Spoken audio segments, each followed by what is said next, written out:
Hi, everyone. Welcome. My name's Julia. I'm the talent manager here at Float. I am joined with Amber, our team experience manager. Amber, how are you doing? I'm doing great. I'm very excited to be here and talking about growth frameworks. Yes, me too. Amber and I are going to have a 20, 30-minute chat all about her recent project redesigning our growth frameworks here at Float. So to start us off or kind of set the scene of what we're actually talking about, what are growth frameworks? How are they used? What are they for? Yeah, growth frameworks are basically things that you'll find at any company where you have a bit of a structure on how you can evaluate your current performance as well as plan what growth looks like for your next one. So it's generally just like a table structure and you have competencies as it relates to your role, and then you can see the progression in those competencies as you want to advance in your career. Cool. Okay. So a way to sort of see where you're at now and what it might take to continue growing in your career. Um, yeah. Exactly. Yeah. Okay. Good stuff. So we had growth frameworks at Float already prior to this redesign. So what prompted the redesign? What was sort of the why behind that? The frameworks we had were great. They served us for many, many years. But then once we started to hit around the 50-person scale, each department started to grow out in its own way. And it became really clear that we needed more specifics within each domain in order to really help the people grow. Hmm. And so at that point, the frameworks were generic. So one framework for the entire company. And really, what prompted this is that we knew that we needed to go in and create a little bit more refinement by department. And we also needed something that was going to help us grow into. Float is on a growth journey right now. And so having a framework that will really not only meet our current needs, but stretch us in for the next couple of years was really important. So those were a couple of the reasons why we did that. Okay, cool. So to make them a little bit more robust and you could apply them to different roles as opposed to sort of having like a blanket framework that everyone from a talent acquisition coordinator to a senior engineer sort of had the same framework. Yeah. And I will also add too that the way that they were written needed just a little bit more polish because they weren't easy enough to pinpoint and be able to look at performance. They were written a little bit more generically, a little bit more abstractly even. And so we knew this time going in, we needed to get really, really clear on language, really clear on description so that they were objective and measurable and people could really use them in order to evaluate performance. Cool. Okay, nice. Yeah. So you've touched on a few of the things maybe that weren't working about the original growth frameworks and what we wanted to do with the new ones, but yeah, like what was the real goals for the redesign when we had our finished round 2 growth frameworks, what was going to be accomplished? There were some big goals. And that's what made this project really exciting. We had a few. One of them was around how we structured our growth paths. Traditionally, you have sort of your individual contributor path, and then you have your management path. And we have a high concentration of senior individual contributors at the company. And we knew that we needed to create growth paths for them that didn't force them into a management role, and so we spent a lot of time researching that and looking at how we could create these kind of paths. And we knew that we wanted these to be motivating. So it wasn't going to work that, a few people behind their computers decided what this entire thing looked like for everybody and then roll it out to everybody and expect everybody to love it and get behind it. So we knew that we needed to build this in a way that was culturally accurate, very relatable, and truly, motivating for people when it comes to what high performance looks like at this company. So those were a few of our goals. I'll also add too that we wanted to make sure that this was something that was not just motivating, like I just mentioned, but also something that you want to use year round. Mm, And so, unlike traditional kind of 360 review cycles, you look at these things once a year, or if there maybe is a performance concern, we knew that we wanted to have this be really accessible for anybody to use at any point in time in order to understand how they're performing and have good conversations with their manager about performance. So, year round was another big use case for this. cool. Okay, nice. Yeah, I think the 2 things that are maybe the most unique about well, there's a lot of things that are unique about the way that you went about redesigning these, but the ones that I'm really proud of when I talk to candidates are that there's an ability to grow at Float without not having to be a manager, but if you don't want to, because that's a very different skill set than being an individual contributor. If that's not something that you want to be growing, and you don't have to, there are other Yeah. kind of avenues for you to continue growing your career. Yeah. And this is probably a good time to mention even like the third role. Like one of the principles that we put behind that pathing structure was this idea of the player coach captain model. So you think about the coach, that's somebody who's on the sidelines, the strategic mind behind it, giving direction, leading the team sort of from the sidelines. And then you think of the player, and that is your individual contributor role. That's the person who's on the field, bringing their skills to the game, working in a team, and really delivering excellent work. And then you have this captain role, which is really interesting. And you can kind of see it as a little bit of an extension of the player, but more as a seasoned kind of leader in their craft, somebody who's grown and developed. And so, what that really opened up for us was this other way of looking at growth and development through the lens of leadership. Leadership exists across the board. And so what we did was we created these paths that were allowing individual contributors to feel really inspired with the growth and a future at Float through the lens of what it means to be a captain, what it means to grow to become a leader. And our captains, or our growth trajectory ICs, they can manage a few people. Like when we surveyed folks on what it is that they wanted, a lot of them don't want that quote unquote like manager role, but a lot of them still want to have a few direct reports. They still want to have that dynamic aspect of their role. And so we didn't want to limit that either. So we afforded that in the pathing as well. So our hope is that this was really quite a flexible and dynamic way to grow at Float. Cool. Okay, nice. This is such a silly tangent, but in baseball, coaches wear the player's uniform to this day. And the reason is because in old-timey baseball, coaches were also players. And so really I think the perfect analogy is old-timey baseball coaches, but we can settle with captains I as love the that. Yeah. yeah. Awesome. So Amber, when you were sort of at the start of redesigning these growth frameworks, doing research, doing discovery, walk me through what you were doing and what you were learning. Yeah, this was a lot of fun. I looked to some kind of external research. I looked to some of the SaaS tools out there in this arena, such as Pando and Lattice, and they have quite a bit of documentation online. So I did a bit of research there. I did a bit of research on other companies like ours who've published what their process has been like as far as creating these. I found that really, really helpful, like learning what worked, what didn't work, what they tried, and things like that. So that was quite helpful. And then ultimately, we asked the people. The research came from the people. And so during our meetup last year in 2024 in November in Italy, when everybody was in the same room at the same time, we dedicated 50 minutes to doing a workshop where we broke out into the departments, and I had these quadrants, just our structure of our competencies, technical skills and shared competencies and things like that. And everybody came together to map these. And what the prompts I had was, when you look around the company and you see high performance, what are some of the skills that you see? What do you find truly motivating about being able to do your work? And we spent time sort of mapping those out. And really, this was intended to be an entirely inclusive, bottom up approach so that when people were using this tool and this framework, they could really see themselves reflected in it.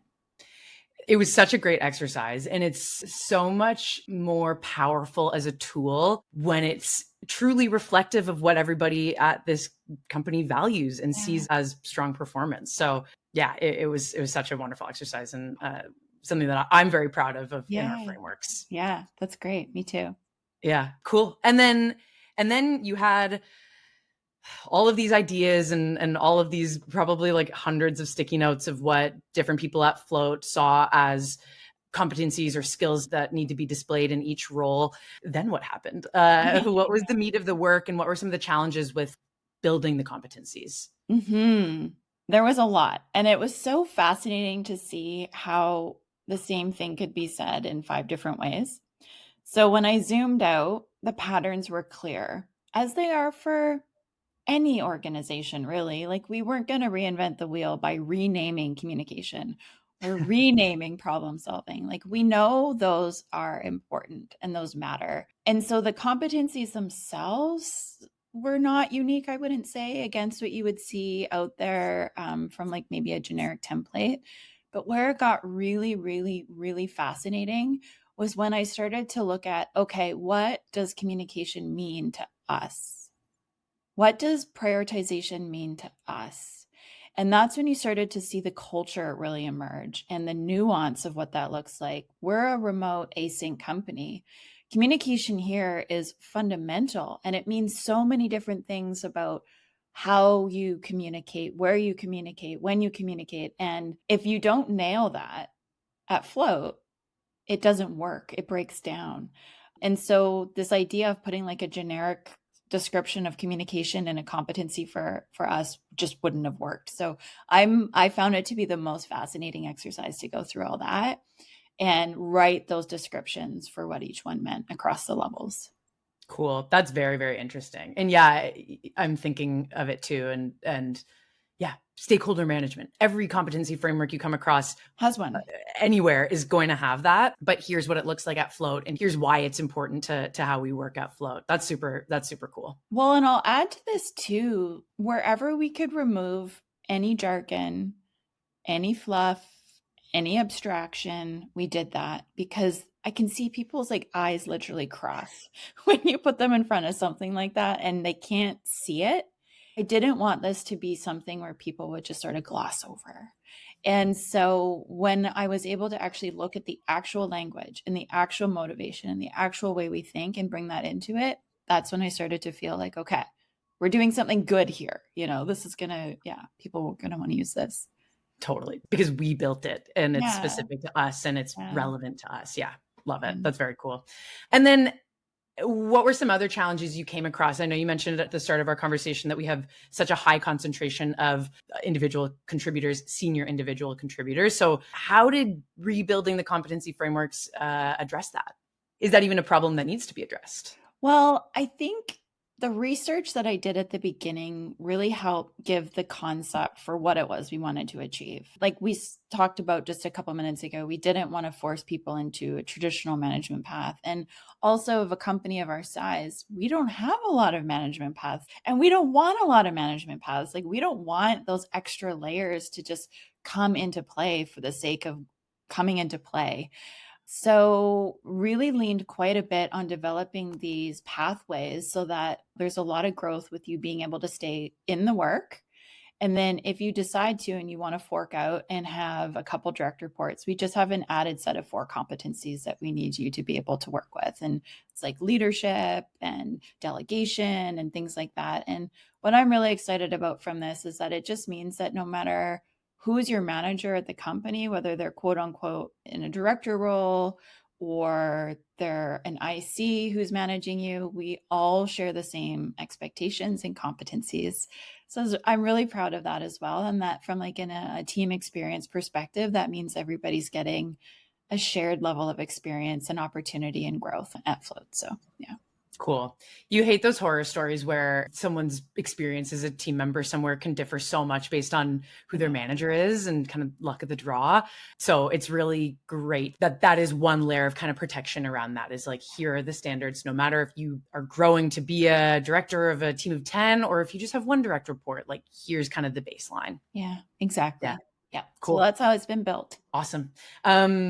What are you most proud of after kind of having completed this and having a few months to see how it's rolled out? What are you stoked about? I'm really just impressed with the level of time and space that I was given in order to complete this work.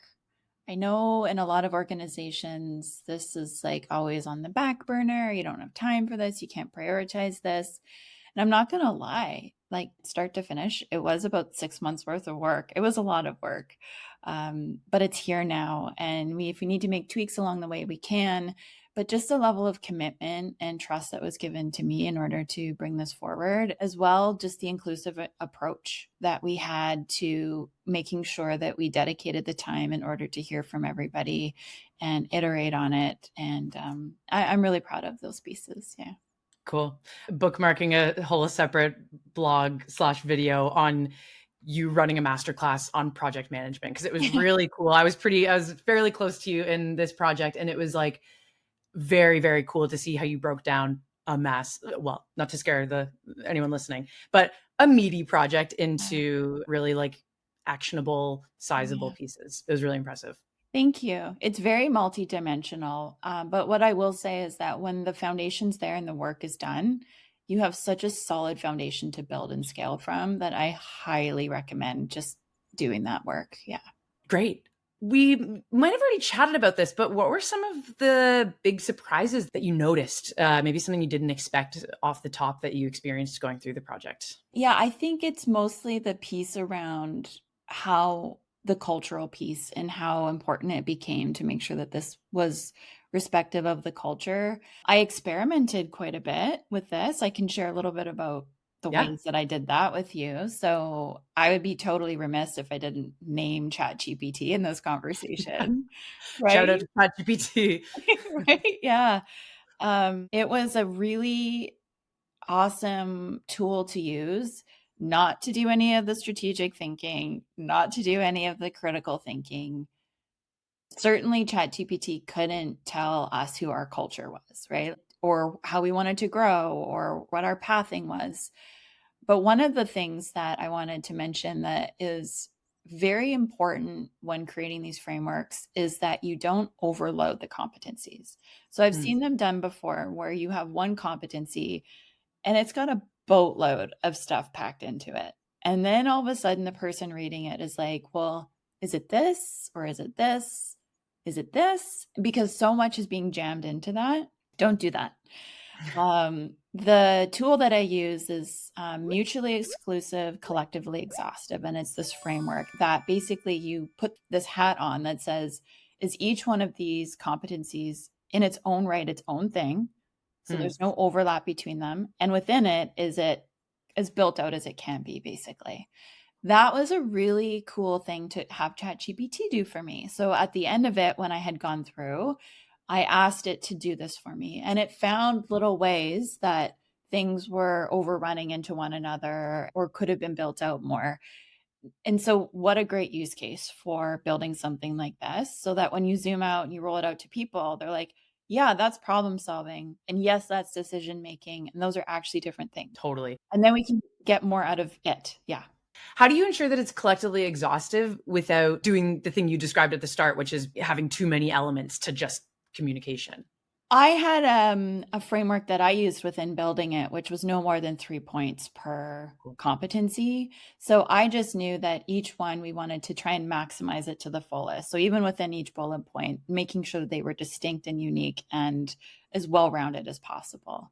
There's such an art to writing these where they are clear, but they can also speak to you. Like for some of our competencies, we still maintain that we had a shared set.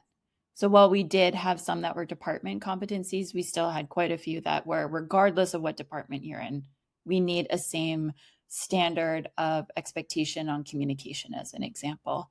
And so the trick is writing those in a way where they are applicable across the team. So there's just playing with this right level of detail as well. So I had a few kind of tricks and structures that I used within writing them too. Cool. And to be specific, we landed on 16 competencies max. 4 of those are people manager specific. So if you're not a people manager, you've only got 12. 8 of them are consistent across the whole organization, and 4 are department specific. Is that right? Correct. Yes. Cool.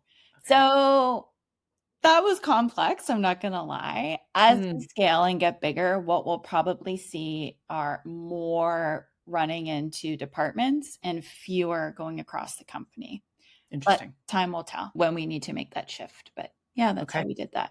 Yeah. We'll see you in 2 years for the A for hundred the percent. the Yeah. recap of the next round Yes. iteration.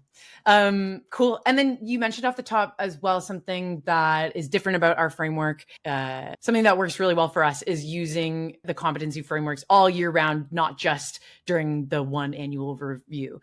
Tell me about that. What makes ours applicable kind of all year round? Many of the people watching this, whether you're a team member or you are a manager, you've probably had these questions, which is like, how am I doing?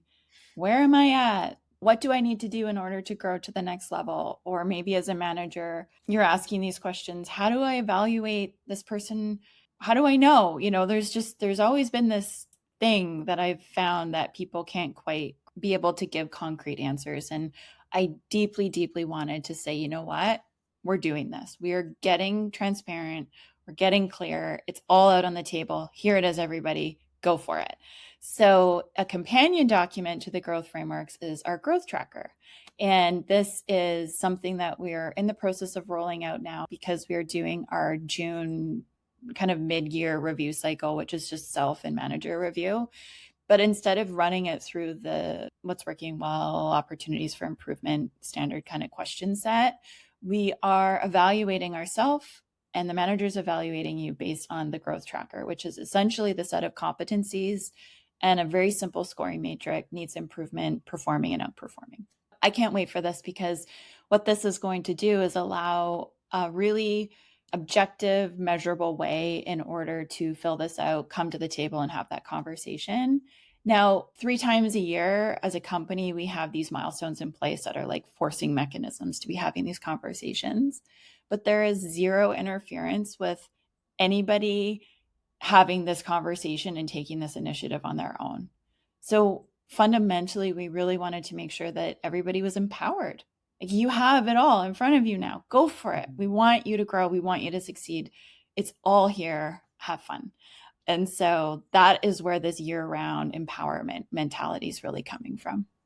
Cool. And I think it's such a great point too, that the person who's wondering about your own performance, Yes. like, you are who should go get it and look at your performance against your competencies. Your manager's there and they'll have the observations, but you know how you're doing, Yes. and you see, Yes. your manager doesn't see everything.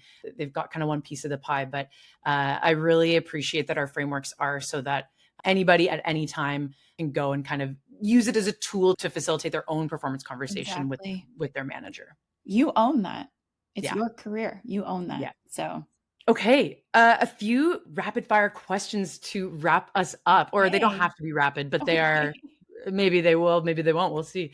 But if you had advice for somebody who is starting to build growth frameworks at their organization, what's a piece of advice that you've got? I would say no fluff, relatable, bottom up, inclusive. It may appear like it's taking more time, but I promise you it isn't, because the culture that management may think is what's needed probably isn't the culture and the needs of what the people think. And so just bring as many voices as you can into the conversation as possible and really build it from what the people need and what the company needs moving forward to grow into. Yeah. It's such a, like, well, I would think that it's a bit of a vulnerable position almost. Maybe that's not the right word, but just to kind of put it out there, because you're going to get a lot of different Yes. voices and opinions and thoughts. And so it's almost, and this is your area of expertise. So you would probably think like, "Ah, it's easier if I just do it." Yeah. But there's so much more, as much as you are brilliant and know what you're doing, you're still just one person, and Float is made up of 55 people and growing. And so yeah, it makes a big difference. It really, really does. Language makes a big difference. Simplicity makes a big difference. And so that's really a big piece of it. And I would say also make sure you have the right stakeholders involved and the right support and expectations and things like that. Like I mentioned, I was really impressed at how well that went at Float. So those things are also important. Cool. Last question. If you could run it all back, is there something that you would do differently if you could talk to yourself 8 months ago? Okay. Yes. Like you had mentioned how I did it very project management-y, break it up into little pieces. When you are standing at the start line of a project like this and you're looking out, it's going to feel overwhelming and almost impossible. Don't do that. Don't do that. Break it up. Little bite-sized pieces, complete them, little wins along the way, start to see the progress building, and just know that you will get there. Just don't give up. It's basically my advice. Hang in there. Stay strong.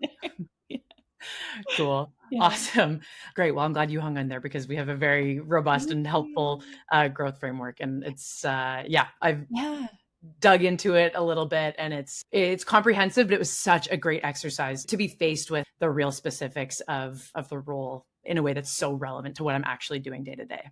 Amazing. Yeah, there's something so powerful that I wanna end with this, that is coming out of your head and going into the paper or into the screen. We can create so much confusion or stories or observations, but it isn't until you actually are writing it based on a really objective tool that you start to be able to check yourself in what it is that you're seeing and noticing and thinking. And so this is such a powerful tool when you actually use it and actually come out of your head and bring it into the world and put your thoughts on paper and have that conversation with your manager. Again, I will say that all of this conversation, all of this work, this is just one piece of it. This now people have to use it and now it's out in the wild. And I'm sure I could do another chat with you in 6 months' time on what it's been like once it's fully been used and we get some feedback on it. But yeah, I think it's really powerful gift for people to be able to just be able to actually come out of their minds and into the paper and look at it that way. Yeah, releasing that judgment and just sort of looking at Yes. the objective facts. That's awesome. Yeah. Cool. Well, Amber, thank you so much for joining me this morning. I really appreciate it. We're going to link a few resources that Amber came across in her research that she found really helpful. And yeah, if you have questions for Amber, if you're going through this yourself, leave a comment and yeah, we'll be sure to follow up with you. But yeah, thanks for listening. Thanks for joining, Amber. Thank you so much, Julia. Okay. Thanks, Bye. everybody. Bye.